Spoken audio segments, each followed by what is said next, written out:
வணக்கம் நண்பர்களே, அரசியல் பழகு நிகழ்ச்சிக்கு வரவேற்கிறோம். ஒவ்வொரு வாரமும் ஒவ்வொரு நகரத்தில் இருக்கிற கல்லூரி மாணவர்களை, குறிப்பாக முதல் முறையாக வாக்களிக்க போகின்ற அந்த மாணவர்கள்ட்ட இரண்டு அரசியல் ஆளுமைகள், இரண்டு எதிர்நிலையில் இருக்கிற கருத்தியல் ரீதியாக கூட்டணி ரீதியாக எதிர்நிலையில் இருக்கிற இரண்டு ஆளுமைகளை வைத்து அவர்களை கேள்வி கேட்கக்கூடிய ஒரு நிகழ்ச்சியாக இந்த அரசியல் பழகு நிகழ்ச்சியை நம்ம தொடர்ந்து நடத்தி வருகிறோம்.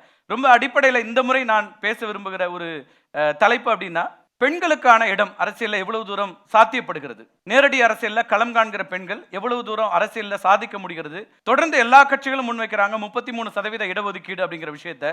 ஆனால் எந்த கட்சியிலும் கட்சி ரீதியான பொறுப்புகளாகட்டும் அல்லது வேட்பாளர்களுடைய அறிவிப்பாகட்டும் பெண்களுக்கான இடம் என்பது அதிகபட்சம் 10% வந்தா மிகப்பெரிய சாதனையாக இருக்கக்கூடிய ஒரு சூழலாக இருக்கிறது. இன்னொரு பக்கம் பெண்களுக்கு எதிரான குற்றங்கள் அதிகரித்துக் கொண்டிருக்கிற ஒரு சூழல் இருக்கிறதா, அல்லது பெண்கள் பொது வெளியில சமூகத்துல எவ்வளவு தூரம் தங்களுடைய பங்களிப்பை கொடுக்க முடிகிறது. அதை கடந்து 18ஆம் தேதி முதல் முறையாக வாக்களிக்க போகின்ற இத்தனை பேர், கிட்டத்தட்ட 8 கோடி பேர் இளம் வாக்காளர்கள். இந்த முறை 2014க்கும் இந்த முறைக்குமான 8 கோடி பேர் புதிய வாக்காளர்களாக இளம் வாக்காளர்களாக இருக்கிறாங்க. 1.5 கோடி பேர் 18-19 வயது நிரம்பியவர்கள். தமிழகத்திலும் அதிகப்படியான வாக்காளர்கள் இளம் வாக்காளர்கள், முதல் முறை வாக்களிக்க போகிறவர்கள். அவர்கள்ட்ட ஒரு மாற்றம் வரும் அப்படிங்கிற ஒரு நம்பிக்கை பல இடத்துல இருக்கிறது. அவர்களுடைய பிரதிநிதிகளாக நாங்கள் இங்க இருக்கிற உங்களை எல்லாரையும் பார்க்கிறேன். இந்த நிகழ்ச்சிக்கு வந்திருக்கிற அத்தனை பேரையும் வருக வருக என்று வரவேற்கிறேன். முன்னதாக நம்ம பாரதிய ஜனதா கட்சியிலிருந்து திருமிகு வானதி ஸ்ரீனிவாசன் நம்மோட இருக்கிறாங்க. அவரை வருக வருக என்று வரவேற்கிறேன்.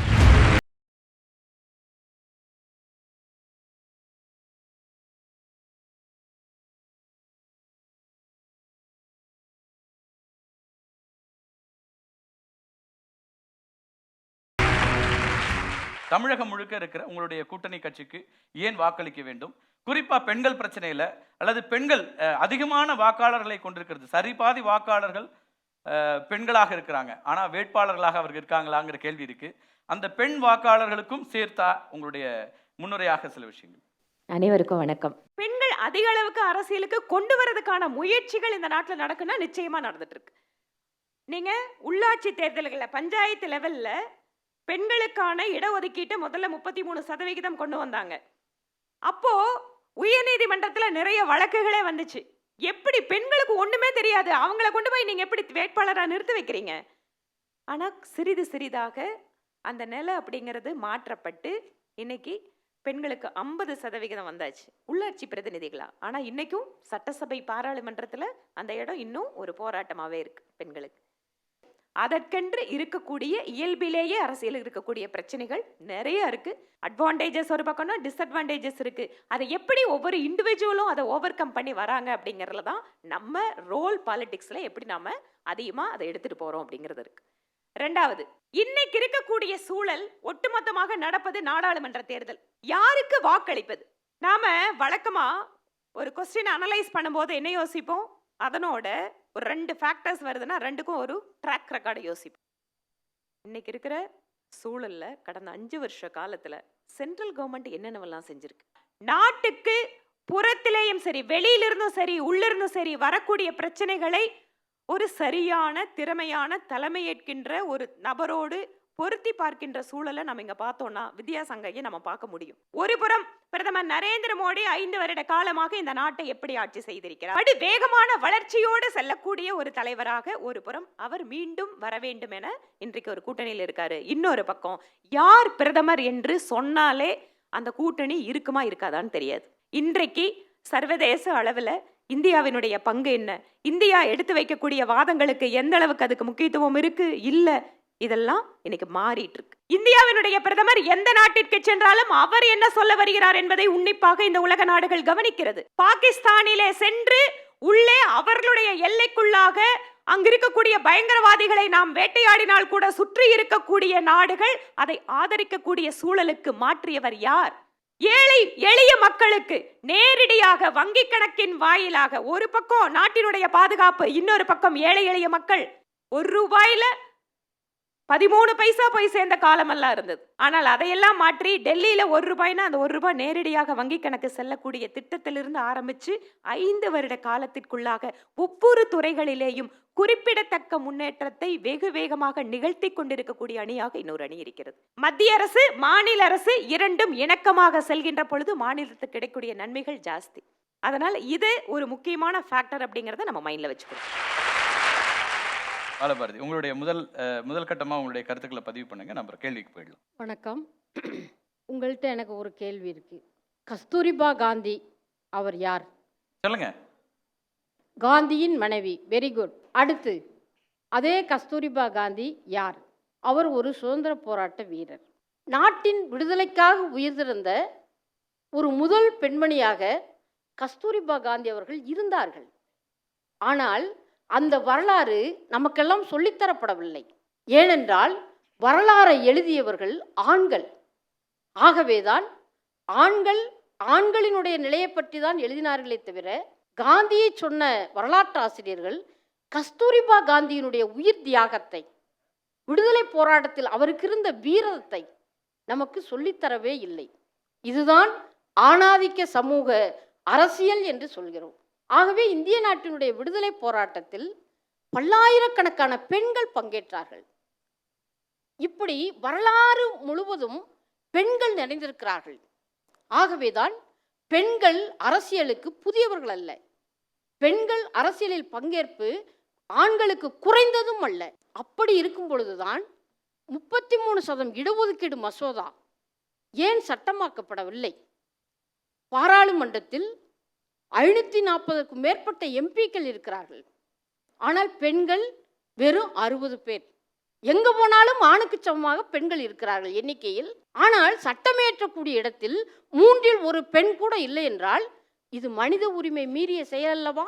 33% இடஒதுக்கீடு மசோதாவை நாங்கள் சட்டமாக்குவோம் என்று அன்பு சகோதரி வானதி அவர்களுடைய கட்சி கடந்த 5 ஆண்டுகளுக்கு முன்னால் ஆட்சிக்கு வந்தார்களே, ஏன் சட்டமாக இயற்றவில்லை?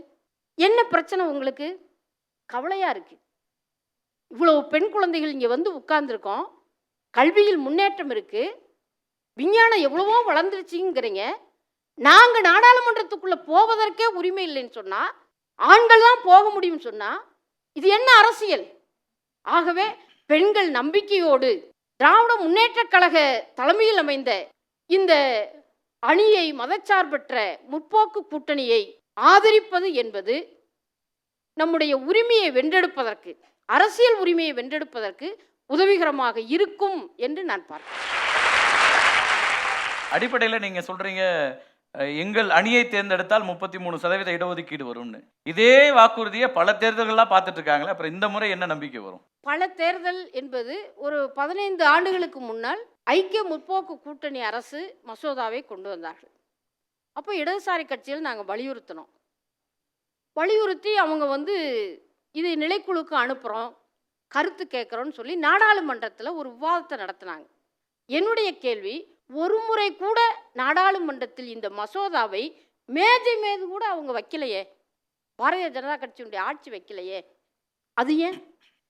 2009 இதே மாதிரி பெண்களுக்கு சட்டசபையிலையும் நாடாளுமன்றத்திலையும் 33% இடஒதுக்கீடு கொடுக்கணும் அப்படின்னு வரும்போது பிஜேபிலையும் இதை பத்தின டிஸ்கஷன் வருது, மக்களுக்கு உறுதி கொடுக்குறாங்க. ஆமா, ஆனா அதுக்கு முன்னாடி நம்ம கட்சியிலேயே 33% இடஒதுக்கீட்டை பெண்களுக்கு கொடுக்கணும்னு சொல்லி 2009 திருமதி சுஷ்மா சுவராஜ் அவர்கள் தலைமையில் ஒரு கமிட்டி அமைக்கப்பட்டு உடனடியாக 1 வருட காலத்திற்குள்ளாக இப்போது பாரதிய ஜனதா கட்சியில் 2010 இருந்து 33% இடஒதுக்கீட்டை நாங்கள் பெண்களுக்கு வழங்கி வருகிறோம். கட்சியில பின்பற்றுறீங்க. முதல் கட்டமாக நாங்க கேட்கறது, முதல் கட்டமா நாங்க கட்சியிலயாவது கொண்டு வந்தோம். ஆனா கட்சிகள்ல கூட இந்த இடஒதுக்கீடு இல்லாம வெறுமனே வாய் வார்த்தை பேசுகின்ற அரசியல் கட்சிகளும் இருந்து கொண்டிருக்கிறார்கள். குறைஞ்சபட்சம் நாங்க ஒரு ஸ்டெப் முன்னாடி போயிட்டோம். ஃபைன். இல்ல, கட்சியில கொண்டு வந்திருக்கீங்கிறது நிச்சயமா வரவேற்க வேண்டியதுதான். நிறைய விஷயங்கள்ல தனித்து ஒரு பெரும்பான்மையோட ஆட்சி வந்தபோது கன்விக்ஷனலா மோடி சில விஷயங்கள் பண்ணாரு, டிமானிட்டைசேஷன் உள்ளிட்ட விஷயங்கள். அப்படியே இதை கொண்டு போயிருக்க முடியாதா? வாய்ப்பு வரும் நிச்சயமாக. நான் இன்னொரு வித்தியாசத்தை உங்களுக்கு சொல்றேன். இன்றைக்கு இருக்கக்கூடிய மத்திய அமைச்சரவை பாருங்க, மிக முக்கியமான துறைகள் எல்லாம் இந்த அரசாங்கத்தில் பெண்கள் வசம் கொடுக்கப்பட்டிருக்கிறது. முதல்ல ஹெச்ஆர்டி மினிஸ்ட்ரி கொடுத்தாங்க, அதுக்கப்புறம் டிஃபென்ஸ். இந்த மாதிரி ஒவ்வொரு துறையாக எடுத்துக்கொண்டால் கன்வென்ஷனலா ட்ரெடிஷனலா பெண்கள்னா சமூக பாதுகாப்பு, குழந்தைகள் நலன், பெண்கள் நலன் இப்படின்னு கொடுக்கறது இல்லாம பெண்களுக்கு மிக முக்கியமான துறைகளை கொடுத்து அதிக அளவு பெண் அமைச்சர்களை வைத்திருப்பதும் பிரதமர் மோடியாக இருக்கிறார் அப்படிங்கறதா முக்கியமான விஷயம். மேடத்துக்கிட்ட ஒரு கேள்வி, பெண்ணுக்கு பாதுகாப்புத்துறை அமைச்சர் கொடுத்தீங்களே, இந்தியாவில் பெண் குழந்தைகள் பாலியல் பலாத்காரத்துக்கு உட்படுத்தப்பட்டு எண்ணற்ற பெண் குழந்தைகள் கொடூரமாக கொலை செய்யப்படுகிறார்கள். இந்தியாவில் பெண்களும் குழந்தைகளும் வாழ்வதற்கு தகுதியற்ற ஒரு நாடாக மாறிக்கொண்டிருக்கிறது என்று ஒரு ஆய்வறிக்கையை உலக நாடுகள் வெளியிட்டிருக்கிறது. ஜம்மு காஷ்மீரில் ஒரு 12 வயது சிறுமி கோவில் வைத்து பலாத்காரம் செய்யப்பட்டு கொலை பட்டதா இல்லையா? நான் இந்த நாட்டில் நடக்கிற எந்த ஒரு பெண்ணுக்கு எதிரான குற்றச்சாட்டையும் அல்ல பாலியல் குற்றங்களை ஒருபோதும் இந்த நாட்டில் நாம் அனுமதிக்க கூடாது. ஆனா நான் இன்னொன்னும் கேட்கிறேன், அரசாங்கம் சட்டம் என்பதை தாண்டி நம்முடைய பெண் குழந்தைகளுக்கான பாதுகாப்பை நாம் உறுதி செய்வது அப்படிங்கிறது சமூகத்தினுடைய பொறுப்பும் மிக அதிகமாக இருக்கிறத நம்ம புரிஞ்சுக்கணும். மமதா வாங்க. என்ன பேர் சொன்னீங்க? மமதா. என்ன பொருத்தமான பேர் பாருங்க. மமதான்னு பேர் வச்சாலே தைரியம் வந்துரும் போல இருக்கா? உங்களுக்கான நேரம் தான். இந்த நாட்டில் மாடுங்களுக்கு பாதுகாப்பு கொடுக்குற இடத்துல பெண்களுக்கு பாதுகாப்பு இல்லாத மாதிரி இருக்குங்க. ரொம்ப ரொம்ப நம்மளுக்கு சகோதரி ஆட்சி செய்கின்ற மாநிலங்கள், சகோதரியோட கட்சி ஆட்சி செய்கின்ற மாநிலங்கள்லையும் பெண்களுக்கெல்லாம் அப்படியே 100% பரிபூர்ண பாதுகாப்பு நல்லா இல்லை. ஆனால் இதில் நம்ம ஒரு வித்தியாசத்தை புரிஞ்சுக்கணுங்க. நிர்பயா வழக்கு வந்துச்சு, அந்த சட்டம் அதுக்கு பின்னால பாராளுமன்றத்தில் வருது. எல்லா அரசியல் கட்சிகளும் சேர்ந்து யுனானிமஸா அந்த சட்டத்தை கொண்டு வராங்க. இன்னைக்கு அந்த சட்டம் இருக்கு, கடுமையா இருக்கு. இந்த அரசாங்கம் இந்த மாதிரி பெண்களுக்கு மேலான பாலியல் குற்றங்கள் வருகின்ற பொழுது மரண தண்டனை வரை கொடுக்கலாம் என்று சட்டத்தையே திருத்தியது பிரதமர் மோடி அவர்களோட அரசாங்கம் தான். அரசாங்கம் அதற்கான பல்வேறு முயற்சிகள் எடுத்துட்டே இருக்கு. பெண்கள் மற்றும் குழந்தைகள் துறை அமைச்சகத்தில் இதுக்காக தனியா ஆப், உங்களோட செல்போன்ல ஒரு பட்டன் அழுத்தினீங்கன்னா பக்கத்து போலீஸ் ஸ்டேஷனுக்கு தகவல் போயிடும். இந்த மாதிரி பல்வேறு டெக்னாலஜி சம்பந்தமான விஷயங்களையும் நம்ம இம்ப்ரூவ் பண்ணிட்டே போறோம். ஆனா குற்றங்களும் சேர்ந்தே வந்துட்டு இருக்குன்னு சொன்னா, குழந்தைகள் இருந்து நாம குடும்பங்கள்ல வளர்த்தக்கூடிய சூழல் நம்முடைய புற சூழல். ஒரு கேள்வி இருக்கு, அந்த கேள்வியை ஜனனி கேக்குறாங்க. ஒரு பொண்ணு ட்ரெஸ் பண்றாங்க, அதையே வச்சு பசங்க அட்வான்டேஜ் எடுத்துக்கிறாங்கல்ல, அது ஏன்? பெண்களுடைய உடையை மட்டுமே வச்சு இதெல்லாம் தான் பிரச்சனை அப்படின்னு சொல்லக்கூடியவங்க அதை ஆண் குழந்தைகளுக்கு பொருத்தி பார்க்கறது இல்லை. அது இதனால மட்டுமே தவறுகள் நடக்குதுன்னு ஒரு சமூக பார்வை வைக்கிறதே மிக கொடூரமா இருக்கு. அது ஏன் அப்படின்ற கேள்வி முன்னே. உண்மைதாம்மா. நிறைய நேரத்துல பெண் குழந்தைகள் இன்னைக்கு எத்தனை பேத்துல நம்ம பஸ்ல போகும்போது நம்மளுக்கு ஒரு பிரச்சனை இந்த மாதிரி வந்துச்சுன்னா வீட்டுல போய் நம்ம எத்தனை பேர் தைரியமா சொல்ல முடியுது? வீட்டுல அடுத்த கேள்வி என்ன தெரியுமா வரும்? நீ ஒழுங்கா போனையா கேட்பாங்களா இல்லையா? இந்த கேள்வி நாம எல்லாரும் எதிர்கொள்றோமா இல்லையா? ஆனா அத்தனை விஷயத்துக்கும் மனசாரவோ இல்ல தைரியமாவோ இன்னைக்கு போய் ஒரு இடத்துல இது என்னுடைய புகார் அப்படின்னு சொல்லி கொடுக்கறதுக்கு கூட இன்னைக்கு பாதிக்கப்பட்ட பெண்கள் தயாரா இல்ல. இதோ பக்கத்துல பொள்ளாச்சியில பாதிக்கப்பட்ட பெண்கள் தைரியமா புகார் கொடுக்க வரணும் அப்படின்னு சொன்னா அதற்கு என்னென்னவெல்லாம் ஏற்பாடுகள். ஒரு காலத்துல பெண்களோட போட்டோ போட்டு, ஒரு காலத்துல இல்ல இப்போ அதுதான் நடக்குது. பாதிக்கப்பட்ட பெண்களுடைய பெயர் முகவரியிலிருந்து எல்லாத்தையும் வெளியில சொல்றதுல முதல்ல வரக்கூடிய தயக்கம் என்ன? பெயர் கெட்டு போயிரும், வருங்காலம் இருக்காது, அடுத்தது என்ன நடக்குன்னு தெரியாது, குடும்பத்தில் எத்தனை பேர் இதுக்கு சப்போர்ட் பண்ணுவாங்க. இத்தனை டிஃபிகல்டிஸ் எல்லாம் தாண்டி தான் பாதிக்கப்பட்ட பெண்ணே முன்னால போக வேண்டியதா இருக்கு. பாதிக்கப்பட்ட பெண்ணை நாம பார்க்குற பார்வையிலையும் மாற்றம் வர வேண்டியது. ஒரு பெண்ணுக்கு நடக்கக்கூடிய குற்றத்தில் அந்த பெண்ணையே பழி போடுறது. காசினிக்கு 7 வயசு சென்னையில். அந்த பொண்ணை ரேப் பண்ணவன் கார்ப்பரேட் நிறுவனத்தில் வேலை செய்கிறான். 44 வருஷம் தண்டனை அவனுக்கு. அந்த ஹாசினி 7 வயசுல என்ன ட்ரெஸ் போடணும்னு சொல்லுங்க. 4 வயசு குழந்தைய ரேப் பண்ணப்படுதே, அதுக்கு என்ன ட்ரெஸ் கோடு? அப்படின்னா குழந்தையை, ஒரு பெண்ணை பார்க்கக்கூடிய பார்வையில் மிகப்பெரிய கோளாறு, நுகர்வு கலாச்சாரம், ஆணாதிக்க மனோபாவம், திமிரு ஊட்டி ஊட்டி வளர்க்கப்படுகிறது. சினிமா, விளம்பரம், தெருவில் அப்படிதான் இருக்கு. ராத்திரி 2 மணிக்கு வந்தாலும் யாரும் கேட்க மாட்டாங்க வீட்டில். ஆனால் 5 மணிக்கு பெண் குழந்தைகள் வீட்டுக்கு போகல, அப்பா ஏடிஎஸ்பியா மாறிடுவார், அம்மா டிஎஸ்பியா மாறிடுவாங்க. ஆகவே இந்த சிந்தனையில் கோளாறு இருக்கு. இந்த கட்டத்தில் தான் உங்களே மாதிரி நீங்கள் ஒரு நல்ல அரசியல்வாதி, ஒரு பெண்ணாக இருக்கிறீங்க, இந்நேரம் உங்கள் ஆட்சி இருக்கும்போது என்னுடைய கட்சிக்குள் ஒதுக்கீடு செய்தது மாதிரி 33% இடஒதுக்கீடு மசோதாவை ஏன் சட்டமாக்க முடியலன்னு நீங்கள் ஏன் கேட்க முடியல? இவ்வளவு குற்றங்கள் நடந்துகிட்டு இருக்கு. எங்களுடைய கட்சியில் பெண்கள் தான் அமைச்சராக இருக்காங்கன்னு நீங்கள் பெருமையாக சொல்கிறீங்க, நல்லது. ஆனால் ஏன் இந்த குற்றங்களை தடுக்க முடியலை? அப்போ எங்கே உங்களுடைய ஆட்சி தோல்வியடைந்தது? ஏன் நீங்கள் நடுநிலையாக பார்க்க மாட்டேங்கிறீங்க? ஆகவே தான் மத்தியில் பாஜக ஆட்சி பெண்கள் மீதான குற்றங்களை, குறிப்பாக பெண்களை கூட இல்லைங்க, குழந்தைகளின் மீதான, பெண் குழந்தைகள் மீதான குற்றங்களை தடுப்பதற்கு தவறி இருக்கிறார்கள். ஆகவேதான் இந்த ஆட்சி வெளியேற்றப்பட வேண்டும் என்று நாங்கள் கூறுகிறோம். இந்த விஷயத்துல நிஜமாகவே அரசாங்கம் சட்டத்தையும் தாண்டி சமூகம், குடும்பங்களுக்கும் சரிபாதியான பங்கு இருக்குங்கிறத நாம முதல்ல ஒத்துக்கணும். அப்பதான் அவங்களுக்கு சரியான தெளிவு கிடைக்கும். அதனால பார்க்கின்ற பார்வை பத்தி சொல்றீங்க, நுகர்வு கலாச்சாரம் பத்தி சொல்றீங்க, முழுமையா உடன்படுறோம். இந்த பார்வையை மாற்ற வேண்டிய பெரும் பங்கு அரசியல்வாதிகளுக்கும் உண்டு, ஊடகங்களுக்கும் உண்டு, வளர்த்தக்கூடிய பெற்றோர்களுக்கும் உண்டு. நான் ஒத்துக்கிறேன். பாலியல் ரீதியா ஒரு கொலை நடக்குது, குற்றம் நடக்குது, இன்னார் காரணம்னு நீங்க சொன்னீங்களே, அனிதா மரணத்துல நீங்க என்ன சொல்ல வரீங்க? நான் என்ன சொல்றேன், இதுல நீட் அப்படிங்கறத ஒட்டி வரக்கூடிய பெண் தற்கொலை அப்படிங்கறத பார்க்காம, இத ஒரு பாலிசி டெசிஷன்ல ஆண் தற்கொலையோ பெண் தற்கொலையோ எந்த தற்கொலையும் நடக்கக்கூடாது. நம்ம இளைய சமுதாயத்திற்கு எந்த சூழ்நிலையும் தைரியமாக எதிர்கொள்ள வேண்டிய மனத்துணிச்சலை உருவாக்க வேண்டியது நாம் தானே தவிர அவர்களுடைய தற்கொலையை நியாயப்படுத்தி பேசுறதே தவறு. நம்ம மாண்புமிகு நரேந்திர மோடி அவர்கள் பதவியேற்ற கொஞ்ச நாள் நாங்கள் எப்போ நியூஸ் பேப்பர் திறந்தாலும் வெளிநாட்டு சுற்றுப்பயணம் போயிருக்காருங்கிறது தான் நாங்கள் படித்தோம். இப்போ அரசியல் இப்போ தேர்தல் எங்கே பார்த்தாலும் உள்நாட்டு சுற்றுப்பயணம் போயிருக்காரு, இந்த ஊரில் தேர்தல் பரப்புரையில் இருக்காருங்கிறத இப்போ படிக்கிறோம். ஸோ ஒரு பிரச்சனைன்னு இல்லாமல் தேர்தலுங்கிறப்போ சென்னை வரைக்கும் வந்த நம்ம நரேந்திர மோடி இப்போ பொள்ளாச்சியில் ஒரு பிரச்சனைங்கிறப்போ ஒரு ஓட்டுக்காக வர்ற மோடி மக்களோட பிரச்சனைக்காக ஏன் வரல?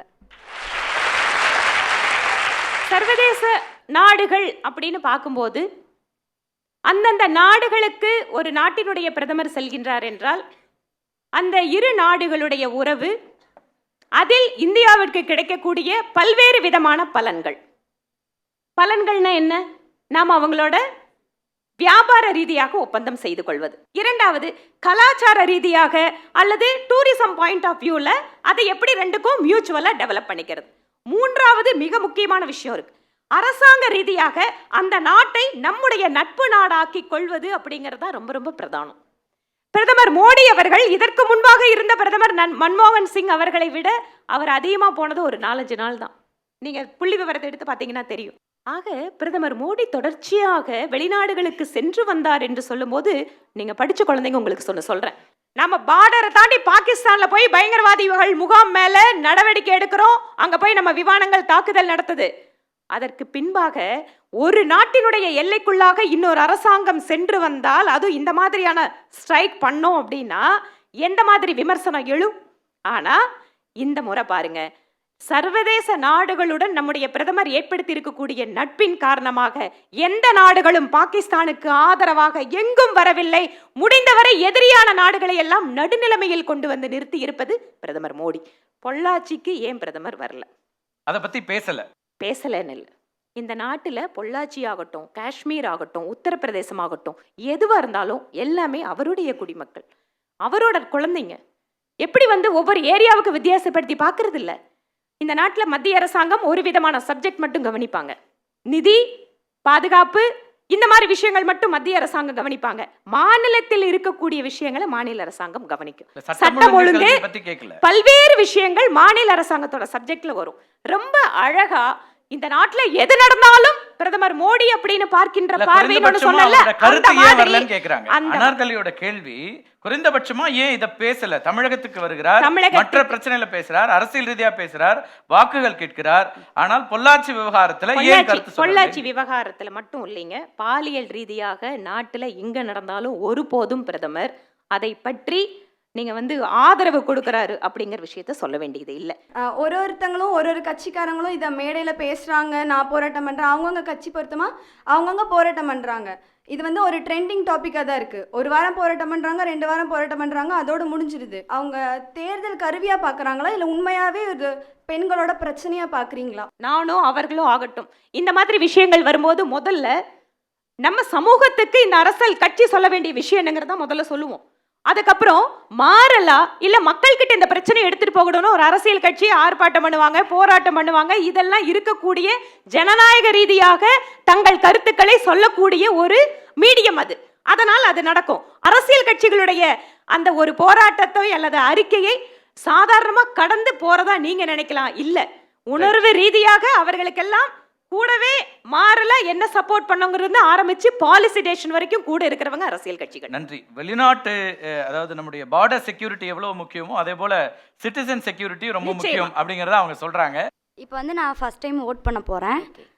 அதில் எப்படின்னா இப்போ வந்து எல்லாத்துக்கும் ஃப்ரீயாக எல்லாமே கொடுத்துட்ருக்காங்க, அமௌண்ட் கொடுத்து ஓட்டு போட சொல்கிறாங்க. அது ஏன்? இந்த கேள்வி 2 பேருக்குமானது. ஆமா, அரசியல் கட்சிகள் பணம் கொடுத்து வாக்குகளை வாங்கக்கூடிய எண்ணம் அல்லது அதை பெறக்கூடிய மக்களுடைய மனப்பாங்கு, இந்த ரெண்டுமே தப்பு. அது மட்டும் இல்லை, எலெக்ஷன் டைமில் மட்டும் வந்து உங்களுக்கு என்னென்ன குறையெல்லாம் இருக்குது, என்னென்ன வேணும், அது ஏன் கேட்குறாங்க? ஏன் கேட்குறாங்க வந்து கேட்கறது இல்லை. கரெக்ட். நீங்க அப்ப என்ன பண்ணணும்? பொறுப்பு உங்ககிட்ட இருக்கு. இதில் எந்த வேட்பாளர் என்னுடைய பிரச்சனைக்காக தேர்தல் இல்லாத நேரத்திலும் எனக்காக உதவி செய்கிறார் யார் என்று நீங்கள் பார்க்கணுமா வேண்டாமா? அந்த பொறுப்பு உங்களுக்கு இருக்கா இல்லையா? கேட்டாலும் அவங்க வந்து நீங்கள் உங்களுக்கு எப்பெல்லாம் வேணுமோ அப்போ தான் நாங்கள் வருவோம், நாங்கள் கம்ப்ளைண்ட் கொடுக்குறோம், பட் ஆனால் எதுவுமே ரிசல்ட்டே கிடையாது. ரிஜெக்ட் பண்ணுங்க, ரிஜெக்ட் பண்ணுங்க. உங்களுக்கு உதவாத ஒரு வேட்பாளர் இருந்தா ரிஜெக்ட் பண்ணுங்க. உங்களோடு மற்ற நேரத்திலும் யார் ஒரு வேட்பாளர் உங்களுக்காக அரசியல் கட்சி நிற்கிறதோ அவரை ஆதரிக்க செய்யுங்க. நீங்க சொல்றீங்க இதெல்லாம் வாக்காளருடைய கடமை இல்லையா? நீங்க எல்லாம் வந்து பொறுப்பா பார்க்க வேணாமா? வேட்பாளர் சரியா இல்லையா தப்பா இல்லையான்னு ஏன் கட்சிகளுக்கு அந்த பொறுப்பு இல்லையா? சரியான வேட்பாளர்களை இறக்கணும், சரியான முறையில மக்களுடைய பிரச்சனைகளை தீர்க்கணும் அப்படின்னு முடிவெடுக்க வேண்டியது கட்சிகளுடைய வேலை தானே. நிச்சயமா கட்சியோட பொறுப்பு இருக்குங்க, நான் இல்லைன்னு சொல்லல. ஆனா கட்சியில 4 பேர் 4 விதமா வேலை செய்யறாங்க, 4 பேரும் ஒரே வேலையை செய்யறாங்கன்னு வைங்க, அதுல ஏதோ ஒரு வேட்பாளருக்கு தானே அவங்க வாய்ப்பு கொடுப்பாங்க. அதனால நிறுத்தி இருக்கிற வேட்பாளர்ல உங்களுக்கு யார் பெஸ்டா இருக்குங்கிறத யோசிச்சு பாருங்க. எந்த கட்சி உங்களுக்கு பெஸ்டான கட்சின்னு யோசிச்சு பாருங்க. நன்றி. வேட்பாளர்கள் யாரா இருந்து வாக்காளர்களுக்கு பணம் கொடுத்தாலும் நம்ம உடனடியாக தேர்தல் ஆணையத்திட்ட முறையிடலாம். வந்து வாக்காளர்களுடைய சிந்தனையும் பணம் அப்படின்னாக்கா, பணம் அப்படிங்கும்போது வாங்கணும் அப்படிங்கிற உணர்வுக்கு வந்துடுறாங்க. அது காரணம் வறுமை, ஏழ்மை நிலை. அரசுகள் தொடர்ச்சியாக அவங்களுடைய அடிப்படை தேவைகளை கூட கவனிக்கிறதில்ல. ஆகவே வந்து யாராவது பணம் கொடுக்கிற பொழுது அவங்க கை நீட்டி வாங்கிடுறாங்க. ஆகவே பணம் கொடுப்பது எப்படி முதல் குற்றமோ அதற்கு சமமானது தான் கை நீட்டி பணம் வாங்குவதும். யாரிடமும் கவரோ பணமோ வாங்கக்கூடாது என்ற பிரச்சாரத்தை மாணவிகளாகிய நீங்கள் செய்வது என்பது பொருத்தமாக இருக்கும். இது ஒரு மிகச்சிறந்த ஒரு அரசியல் கடமை என்று நாம் பார்க்கிறோம். அரசியல் கட்சிகள் செய்யாத ஒரு பணியை நாம் செய்யலாம், நீங்கள் செய்ய வேண்டும் என்பது என்னுடைய வேண்டுகோள்.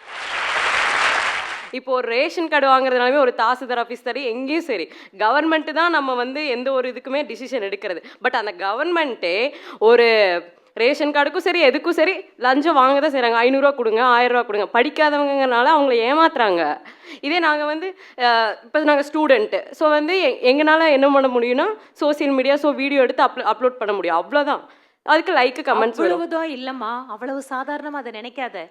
ஒரு சின்ன 1 நிமிஷம் வீடியோ எத்தனையோ பேத்தோட மனசை மாற்றும். அந்த மாதிரி இருக்கிற கவர்மெண்ட் எம்ப்ளாயீஸுக்கெலாம் நீங்கள் எந்த மாதிரி தண்டனை கொடுப்பீங்க? அப்படி நாங்கள் எடுத்து அப்லோட் பண்ணுற மூலியமா உங்களுக்கு தெரியுதுல நியூஸ். ஸோ நீங்கள் எந்த மாதிரி தண்டனை கொடுத்துருக்கீங்க இது வரைக்கும்? சட்டத்தில் நம்ம நாட்டில் இந்த மாதிரி கையோட்டு வாங்குகின்ற அரசாங்க அதிகாரிகளுக்கு மேலே நடவடிக்கை எடுக்கிறதுக்கு தனி சட்டம் இருக்கு. ஆனால் நம்ம அதை எப்படி பயன்படுத்துறோங்கிறதா முக்கியம். இல்லை, அதை இன்னொரு லார்ஜர் ஸ்கேலில் நான் பார்க்குறேன். நீங்கள் வந்து அரசு ஊழியர்கள் கீழ்மட்டத்தில் நடக்கிற ஊழல் அதை பற்றி அவங்க கேள்வி கேட்குறாங்க. அதோட இன்னொரு லார்ஜர் சர்க்கிள் தான் நம்ம வாக்குகளுக்கு, நம்மளுடைய வாக்கு விற்பனைக்கல்ல. நம்ம எல்லாரும் சொல்லாமா ஒரு தடவை, என் வாக்கு விற்பனைக்கல்ல. நல்லா சத்தமாக சொல்லுங்க, என் வாக்கு விற்பனைக்கல்ல. இன்னும் நல்லா சத்தமா சொல்லாமே, என் வாக்கு விற்பனைக்கல்ல. இன்னொரு முறை, எங்கள் வாக்கு விற்பனைக்கல்ல. நம்ம உறுதியா சொல்றோம், நம்ம நிக்க முடியும்ல, நம்ம வாக்கு விற்க மாட்டோம். நாங்க வந்து யாருடைய வாக்கையும் வாங்க மாட்டோம் அப்படின்னு அரசியல்வாதிகள் சொல்லலாமே. நான் இங்க இருக்கிற 2 பேரை சொல்லல, நான் இங்க இருக்கிற 2 கட்சிகளை சொல்லலாம். ஆனால் கொடுக்கிற கட்சிகளை யாராவது நம்ம கேள்வி கேட்கிறோமா? விலைக்கு வாங்காதீங்க, ஓட்டை விலைக்கு வாங்காதீங்க அப்படின்னு சட்டம் இருக்கு. என்ன சொல்றாங்க? இப்போ வந்து தேர்தல் ஆணையம் கொடுத்திருக்கிற அதிகபட்சமான செலவு 70 லட்சம் ரூபாய் ஒரு தொகுதிக்கு செலவு பண்ணலாம் நாடாளுமன்ற உறுப்பினர். இன்னைக்கு அவ்வளவுதான் செலவு பண்றாங்களா? ஒரு ஓட்டுக்கு எவ்வளவு பணம் அப்படின்றதுல இருந்து தொடங்கி இன்னைக்கு வந்து 100-200 தொடங்கி 1000 கணக்கில் ஏதோ சொல்லிட்டு இருக்கிறாங்க. அப்ப இதையெல்லாம் எங்க சரி பண்றது? ஆனால் இங்க வெற்றி பெறக்கூடிய கட்சிகள் அல்லது பெரிய அளவுக்கு வாக்குகளை பெறக்கூடிய கட்சிகள் அப்படி சொல்ல முன் வர்றதே இல்லைன்னா வாக்காளர்கள் என்ன பண்ண முடியும்? டெய்லி 200க்கு 300க்கு நிக்கிற ஆளையே திரும்ப திரும்ப இது உன்னோட தப்பு அப்படின்னு சொல்றது சரியா? நிச்சயமா இல்லைங்க.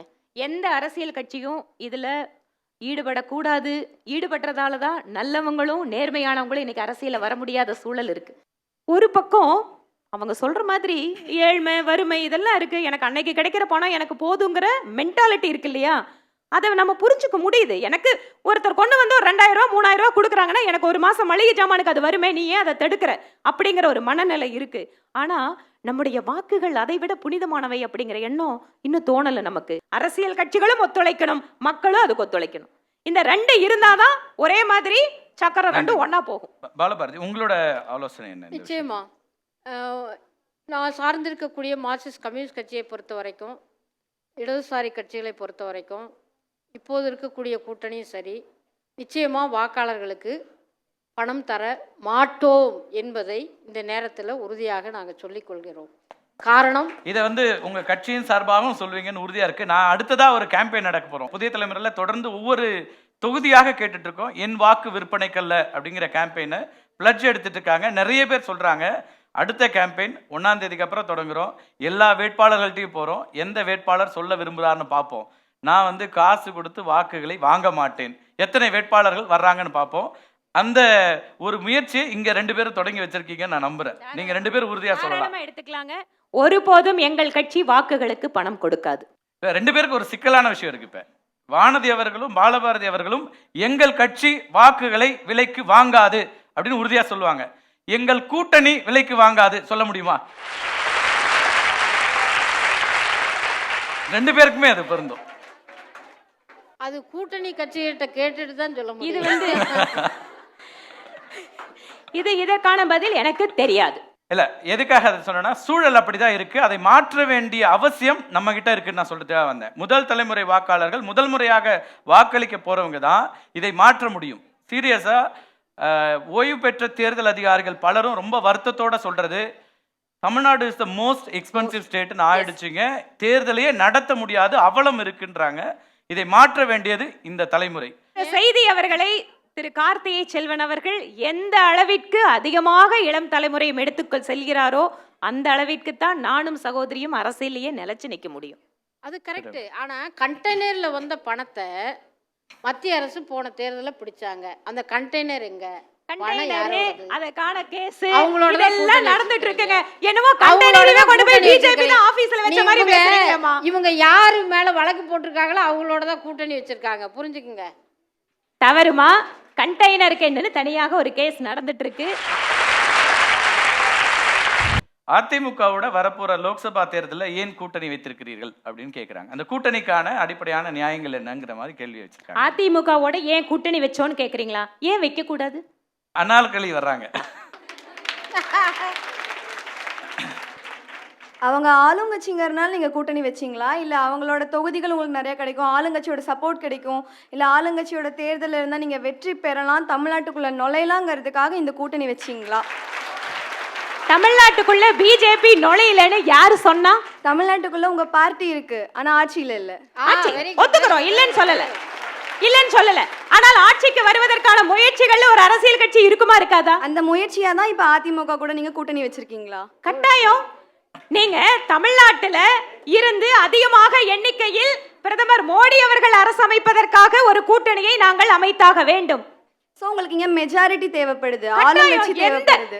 ஆளுங்கட்சின்னு இல்லம்மா, எந்த கட்சியுடன் கூட்டணி வைத்தால், எந்த கட்சியினுடைய கூட்டணி என்பது வெற்றிகரமான கூட்டணியாக மாறி அது பிரதமர் மோடி அவர்களுக்கு பலனளிக்குமோ அந்த வகையில் அண்ணா திராவிட முன்னேற்ற கழகத்துடன் பாஜக கூட்டணி வைத்திருக்கிறது. உங்களுக்கு கட்சியோட பலன் முக்கியமா இல்ல மக்களோட வளர்ச்சிக்காக உள்ள வரணும்னு நினைக்கிறீங்களா? மக்களுக்கான வளர்ச்சி என்பதுதான் என்னுடைய முதல் நோக்கம். ஆனால் அந்த மக்களுடைய வளர்ச்சியை இந்த அரசியல் கட்சி வாயிலாகத்தான் மிக நன்றாக செய்ய முடியும் அப்படிங்கிறது தான் இந்த கட்சியில நான் இருக்கேன். அதெல்லாம் சரிதான்.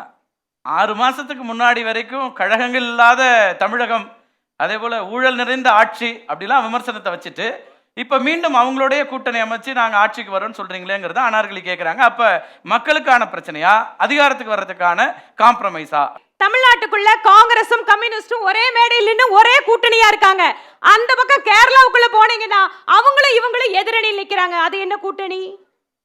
யோசிச்சு பாருங்க. ஆக இன்று அரசியல் கட்சிகளுடைய கூட்டணி எல்லாம் யார் வரக்கூடாது அப்படிங்கிறதுல முதல் அடிப்படை. அடுத்தபடியாக யார் வர வேண்டும் என்பதற்காக குறைந்தபட்ச செயல் திட்டத்தை எப்படி இந்த கூட்டணி வாயிலாக நிறைவேற்றுவது.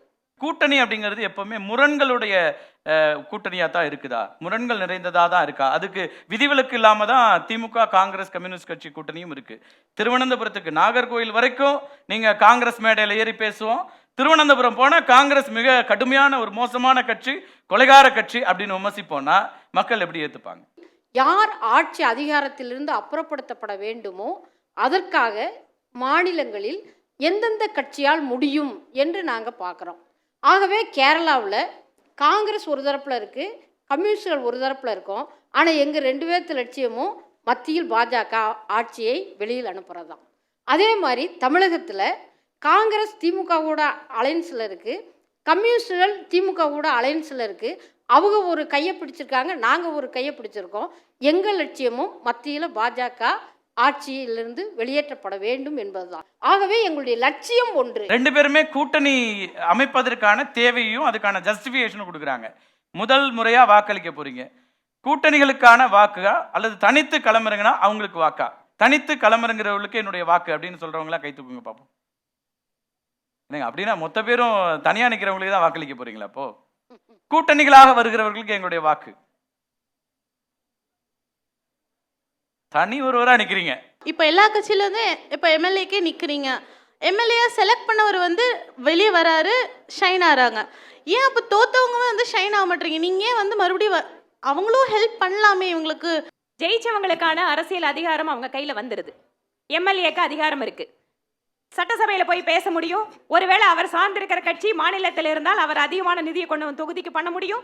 ஊழல் இல்லாமல் மக்களை எளிதாக அணுகக்கூடிய நல்ல நபர்களும் உண்டு. தோத்தவங்களும் அவர்கள் மக்களோட கண்ணில் படமாட்டாங்க. இவங்க பண்ற அளவுக்கு அவங்களுக்கான வெளிச்சம் குறைச்சல், ஆனால் அவர்களும் இயங்கிக் கொண்டே இருப்பார். தேர்தல் விகிதாச்சார முறை கொண்டு வரணும். வாக்காளர்கள் எத்தனை வீதத்தில், என்ன வீதத்தில் யாருக்கு வாக்களித்திருக்கிறார்களோ அதையெல்லாம் 1, 2, 3 மாற்றி பாராளுமன்றத்துக்கும் சட்டமன்றத்துக்கும் அல்லது மாநகராட்சி நகராட்சிகளுக்கு அவர்களை அனுப்பணும். ஆகவே எதிர்காலத்தில் இந்த ஜனநாயகம் பயன்படாது. ஒருவர் வாக்களித்தால் கூட அது செல்லாமல் போகக்கூடாது. ரைட். அது தேர்தல் சீர்திருத்தம் பற்றி நிறைய பேசிட்டு இருக்காங்கம்மா. நீங்கள் சொல்கிற அந்த அடிப்படையிலும் வரலாம். அதாவது நாங்கள் சில பேருக்கு வாக்களிக்கிறோம், அவங்க வெற்றி பெற முடியல, அப்போ எங்களுடைய வாக்குகள் வீணாயிடுதா அப்படின்னு கேட்குறீங்க. அதுக்கான விஷயங்களும் தான் நம்ம பேசிட்டு இருக்கிறாங்க. பாலியல் வன்கொடுமைகளுக்கு உள்ளாக்கப்படுற பெண்கள் மட்டும்தான் வெளியே சமுதாயத்தில் கேவலமாக பேசப்படுறாங்களே தவிர அந்த தப்பு பண்ண ஆண்களை வந்து பேசுறதே இல்லை. அப்படின்னு பார்த்தா சமுதாயம் வந்து பெண்களை மட்டும் அப்படியே டாமினேட் பண்ணுற மாதிரி தோணுது. நிச்சயமா இந்த கருத்து தான் நாங்கள் முன்னாடி இது பேசும்போது இதே தான் சொன்னேன். பாதிக்கப்பட்ட பெண்களை குறை சொல்றது, அவர்களுடைய நடையுடை பாவனைகளை பற்றி சொல்றத முதல் தாக்குதலாக வைத்துக் கொள்ளக்கூடிய விஷயத்தை நாம முதல்ல அனுமதிக்க கூடாது. குற்றவாளிகளை பற்றி அதிகமாக பேசணும். குற்றவாளிகளுடைய நிலைமை அல்லது குற்றவாளிகள் ஏன் ஆகிறார்கள் என்பதை பற்றி எல்லாம் நம்ம ஒரு பக்கம் அதிகமாக விவாதிச்சுட்டு, பாதிக்கப்பட்ட பெண்களை பற்றி நாம அதிகமாக வெளியில அவர்களுடைய அடையாளத்தை காட்டுவதோ அதை பற்றி விவாதம் நடத்துவதை தவிர்க்கப்பட்டனும். இது எல்லாத்துக்கும் மேல பெண் என்பவள் உடல் ரீதியாக மட்டுமே அப்படிங்கிற ஒரு பார்வையும் மாற்ற ஆரம்பிச்சாதான் இதெல்லாம் நடக்கும். அந்த மனப்பக்குவத்தை கொண்டு வரக்கு முன்னாடியே சமூகம் வந்து நீ கெட்டவ, நீ ஒழுக்கமில்லாதவ அப்படின்னு சொல்லி பெற்றோர்களையும் காயடிச்சு, பெற்றோர்களையும் பயமுறுத்தி வெளியில அந்த பொண்ணு வாயவே திறக்க முடியாத மாதிரி ஒரு சூழ்நிலைக்கு கொண்டு போயிடுறாங்க. அதை எல்லாம் சேர்ந்து தான் நம்ம மாற்ற முடியும். உங்க பேர் என்னம்மா? கஸ்தூரி. கஸ்தூரி. ஓகே. நான் எதுக்கு சொல்றேன்னா, இப்போ 2 பேர் வந்து ஏற்கனவே களத்திற்கு வந்திருக்கிற 2 பெண்கள். இவங்க வந்து ரொம்ப உயர்ந்த பொறுப்புல இருக்கிறாங்க. இவங்க 2 பேரும் கடந்து வராத விஷயங்கள் இருக்கும்னு நீங்க நினைக்கிறீங்க? சமூகத்துல எல்லா விதமான விமர்சனங்களையும் வச்சிருப்பாங்க. பெண் என்பதனாலேயே அபியூஸ் பண்ணக்கூடிய ஒரு சொசைட்டி தான். ஆனா அதெல்லாம் தாண்டின ஒரு உலகம் இன்னைக்கு வந்தாச்சு. இதெல்லாம் தூக்கி எறிகிற ஒரு இளைஞர் கூட்டம் நிறைய இருக்கிறாங்க. எவ்வளவு பெரிய பெண்ணாக சாதிக்கிற ஒரு ஆளா இருந்தாலும் அவங்கள இம்மீடியட்டா அட்டாக் பண்ணணும்னு நினைக்கிறவன்ட்ட வேற ஆயுதமே இல்லைன்னா அவன் நேரா பயன்படுத்துறது இந்த அபியூஸ்மெண்ட் தான். பெண் அப்படிங்கிற விஷயத்த வச்சுதான் வருவான். மிக மோசமான கோழைத்தனமான ஒரு தாக்குதல். அது இருக்கிறதுலையே கோழைத்தனமான தாக்குதல்னா, கஸ்தூரியை நான் வேற எந்த இடத்துல டிஃபீட் பண்ண முடியாதுன்னா நேரா அவங்க ஒரு பொண்ணு அப்படின்னு ஆரம்பிப்பான். அந்த இடத்துல நான் என்ன சொல்றேன்னா, அடிப்படையில் இவங்க எல்லாரும் பேசுவாங்க, என்னை விட அதிகமான தகுதி வாய்ந்தவர்கள். இதுக்கு இதெல்லாம் ஒரு பிரச்சனையாவே பார்க்காதீங்க. நீ யார் எனக்கு சொல்றதுக்கு அப்படிங்கிற இடத்துல வாங்க. நம்ம கான்ஃபிடன்ஸ் தான் நம்மளை நிற்கும். கலராக இருப்பது ஒரு தகுதி அல்ல. நான் கலர் குறைவு, கலர் அதிகம். அழகாக இருப்பதும் ஒரு தகுதி அல்ல. தெளிவு, துணிச்சல், என்னால் முடியும், நான் செய்வேன் என்ற ஆளுமைதான் ஒரு பெண்ணுக்கு அழகு என்பதை நாம் எல்லோரும் ஏற்றுக்கொள்ள வேண்டும். மார்ச் 8 பெண்கள் தினத்தை முன்னிட்டு எங்கள்கிட்ட ஒரு நிருபர் கேட்டார், உங்களுடைய சாதனை என்ன? இதுவரைக்கும் பெண்ணாக உயிரோடு நாம் இருப்பதே பெரிய சாதனை. பெண் என்பவள் ஆணுக்கு சமம் அல்ல, ஆணை காட்டிலும் உயர்வானவள் என்ற நம்பிக்கை நம்முடைய பெண்களிடம் இருக்க வேண்டும். யாராவது இடறி விடுவார்கள். ஆணாதிக்க சூழ்ச்சிகளும் தந்திரங்களும் ஏதாவது ஒரு வடிவத்தில் நின்று உங்களை இடறச் செய்வார்கள்.